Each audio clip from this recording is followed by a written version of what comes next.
ఇక్కడ చూడవచ్చు ఒక మిత్రుడు, ఒక యువకుడు, ఇక్కడ చూడవచ్చు ఒక యువకుడు వాళ్ళ ఫ్యామిలీతోని పోతున్నారు. బ్రదర్ ఏం పేరు మీ పేరు? శ్రీనివాస్. మరి ఇక్కడ ఎమ్మెల్యే ఎలక్షన్స్ వచ్చినాయి కదా, ఎవరికి ఓటేద్దాం అనుకుంటారు ఇక్కడ?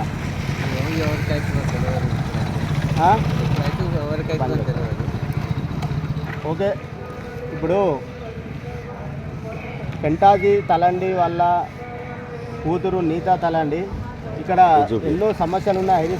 ఐదు అభివృద్ధి చెందలేదు. మా నాన్నగారు ఉన్నప్పుడే అభివృద్ధి జరిగింది తప్ప అంతా అప్పటి నుంచి అభివృద్ధి చెందడం లేదు. కాబట్టి నేను ఇప్పుడు ఎమ్మెల్యేగా పోటీ చేస్తున్నాను, నాకు అవకాశం ఇవ్వండి, నేను ఐరి నియోజకవర్గాన్ని అభివృద్ధి చేస్తా అంటుంది. మరి ఆమెకు ఓటేస్తారా లేదా? వేస్తాం కానీ మేము ఇక్కడ ఉండలేము ఎక్కువ శాతం. అంటే మరి మీరు ఆమె బ్యాట్ గుర్తుపై పోటీ చేస్తున్నది, ఆమెకు ఓటు వేస్తారా లేదా? రోడ్లు చక్కగా కావాలి, ఏదైనా కానీ ఆమె నేను గెలిస్తే ఇట్లాంటి రోడ్లు కానీ, నీళ్ళ సౌకర్యం కానీ, కరెంటు సౌకర్యం కానీ, నెట్వర్క్ సౌకర్యం కానీ అట్లాంటివి కూడా చేస్తా, ఇలాంటి మహిళలకు కూడా నేను ఆదుకుంటా అంటుంది. మరి మీరు ఓటేద్దాం అనుకుంటున్నారా లేదా? వేసుకున్నా నీతో సలానికి. మరి ఇక్కడ మాయ గారు, మరి మీరు ఎవరికి ఓటేద్దాం అనుకుంటారు?